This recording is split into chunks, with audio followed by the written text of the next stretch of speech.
कक्षा 10वीं के सभी छात्र छात्राओं को एक बार पुनः मेरा प्रणाम। अद्य वयं सर्वे षष्ठः पाठः पाठ 6 यशः शरीरं यस् शरीर अस्मिन् पाठ अहं पाठयामि। भवान् सर्वे शान्त भूत्वा प्रसन्नमन्ना पश्यतु। पाठ का सारांश।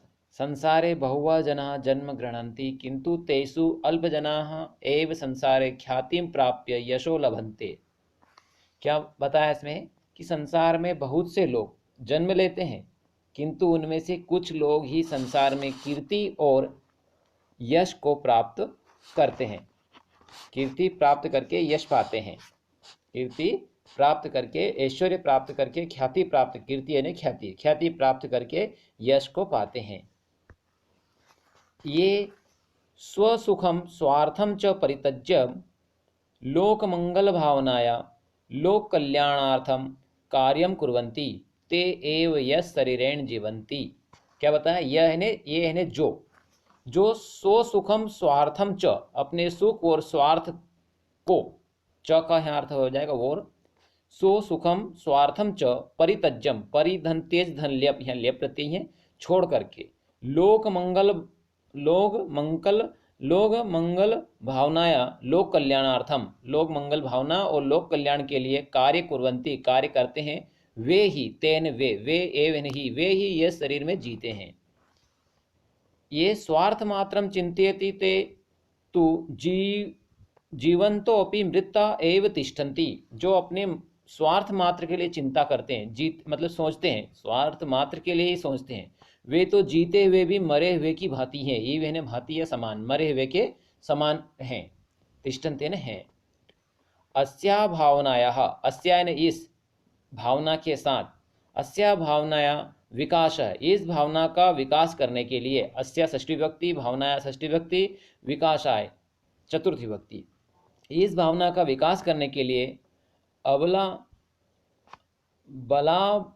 व बोधनाय, यानी जो बालक हैं, मतलब जो कम जानकारी रखने वाले हैं, है ना, बच्चे हैं, उनको समझाने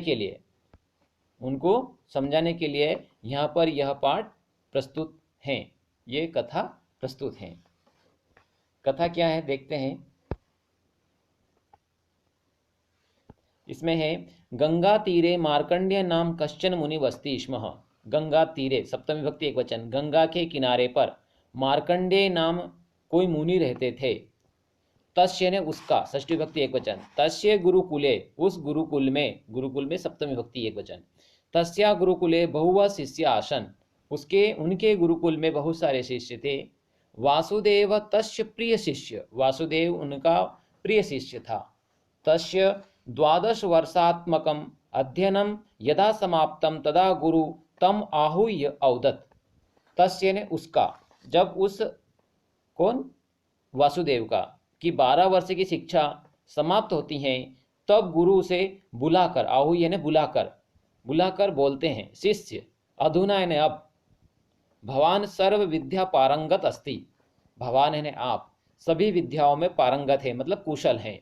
अतः इतः परम स्वग्रामम गंतुम अर्हति भवान, इसलिए अब आप अपने गांव को जाने के लिए तैयार हो, मतलब जा सकते हो, अपने गांव को आप जा सकते हो।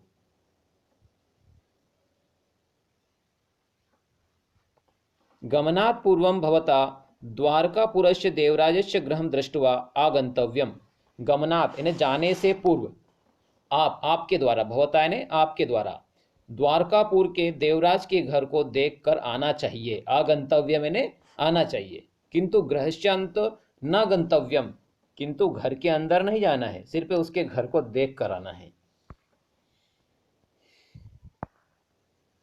अगली लाइन में है वासुदेव तस्मिन एव दिने, तस्मिन ने उसी दिन से ही, एव ने ही के लिए एव, दिने दिन में, द्वारकापुरम प्रस्थितवान, द्वारकापुर की ओर चल देता है। दिन त्रयात्मक कश्य, 3 दिन के प्रयाणस्य, 3 दिन के प्रयाण से मतलब काम से, 3 दिन के प्रयास से प्रयाण से के अंतर में तम ग्रामम प्राप्य स ग्राम द्वारे स्थित जनान अपृश्यत। 3 दिन के चलने पर वह अंतर में चलकर वह उसके गांव के द्वार पर स्थित लोगों से पूछता है, देवराजस्य गृहम कुत्र, देवराज का घर कहाँ है। इति वृथा किमर्थम गम्यते तत्र, बेकार में वहां क्यों जाते हो। इति उपेक्षया वदंतः, इसी उपेक्षा करके वह बोलते हैं। ते देवराज गृहस्थ स्थलम सूचितवंतः, उन्होंने दूर से ही देवराज का घर बता दिया। दूर से ही देवराज का घर क्या है बता दिया कि वो वहां पर देवराज का घर है।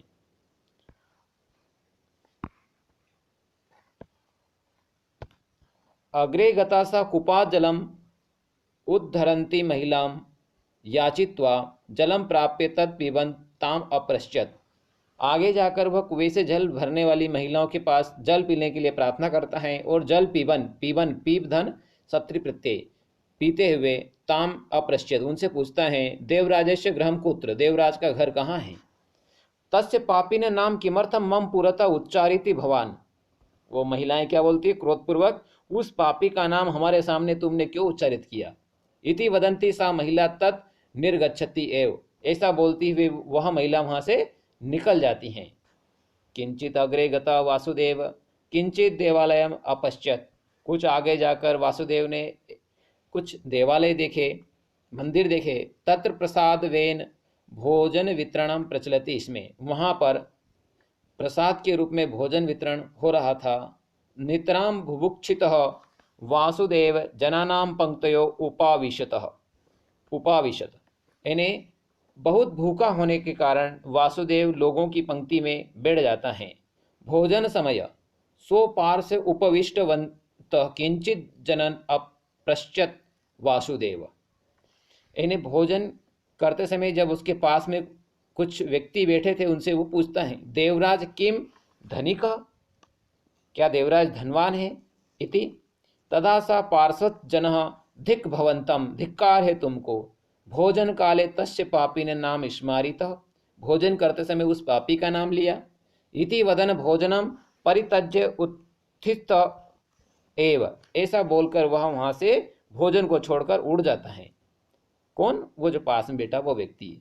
एतद् दृष्ट्वा परिवेशिका वासुदेवायम अन्य पास्किम न परिविष्टवन्तः एव, ऐसा देखकर भोजन परोसने वाले भी वासुदेव के लिए खीर आदि नहीं परोसते हैं। अपूर्ण उदर एव स ततः उत्थितवानः, खाली पेट ही उसे वहां से उठना पड़ता है।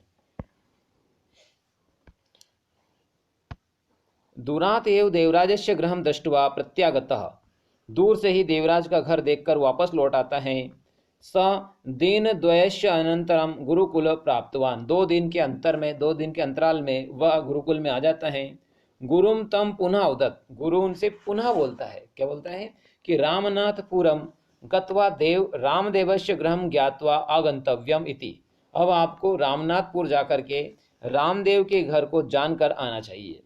इति शिष्य अनंतर दिने एव रामनाथपुरम प्रति प्रस्थितवान मध्य मार्गम तेन सोमपुर प्राप्तम, मध्य मार्ग में कौन सा मिला, सोमपुर।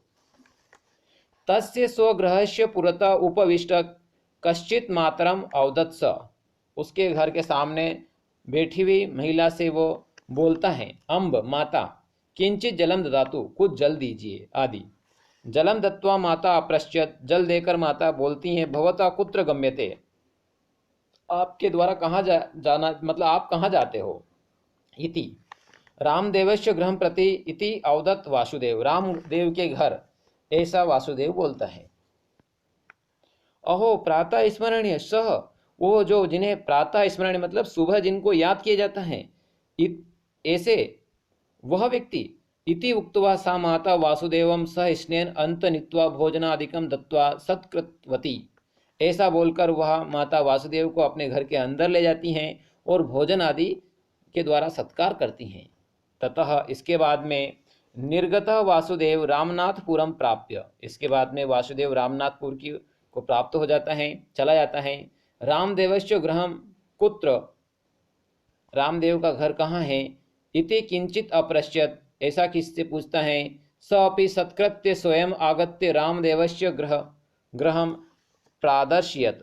वह भी उसका सत्कार करता है और स्वयं रामदेव का घर दिखाता है। दूरात एव तथा दृष्ट्वा वासुदेव गुरुकुलम प्रत्यागच्छतः।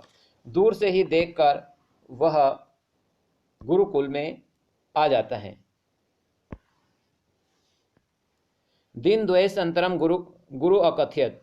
2 दिन के अंतर के बाद गुरु फिर उससे कहते हैं, 2 दिन के अंतर के बाद, 2 दिन बीतने के बाद गुरु उससे कहते हैं, वासुदेव भवान इति स्वगृहं गंतुम अर्हति।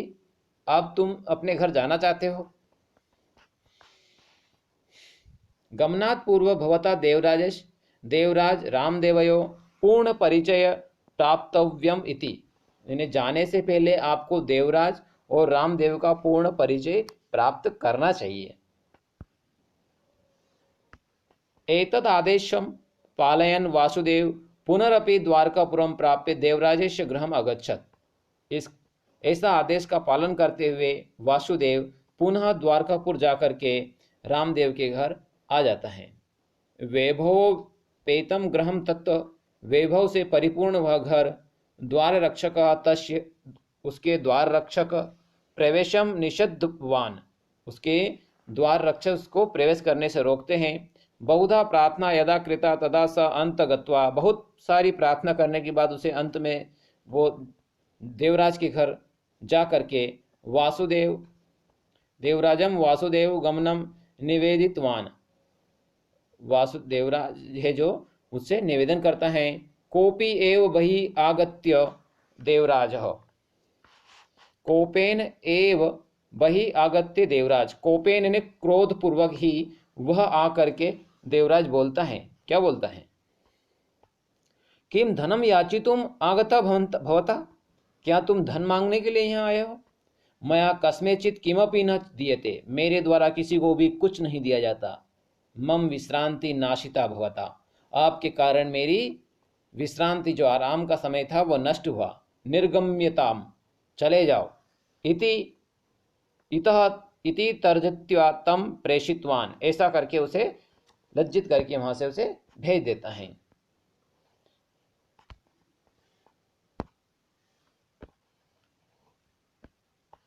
तथा वासुदेव रामनाथपुरम प्राप्य रामदेवेश गृहम अगच्छत। इसके बाद वासुदेव रामनाथपुर आकर के रामदेव के घर को आता है। पर्णे निर्मितम प्राचीन गृहम तत कश्चन युवक तम सादरम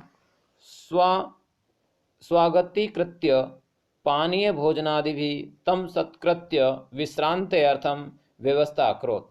इन्हें तब वह रामनाथपुर आकर के रामदेव के घर आता है, जहाँ पत्ते से निर्मित प्राचीन घर हैं। कोई युवक उसको आदरपूर्वक अपने घर के अंदर ले जाता है। पानी भोजन आदि के द्वारा सत्कार करके विश्राम करवाता की व्यवस्था करता है। विश्राम के बाद अनंतरम स अहम रामदेवस्य पुत्र इति स्वपरिचय उक्त्वा। वह बोलता है कि मैं रामदेव का पुत्र हूँ। अपना परिचय दे करके आगमनम कारणम अपृच्छत। आने का कारण पूछता है। यदा वासुदेव रामदेवस्य दर्शनम नेक्षाम प्रकट्यम।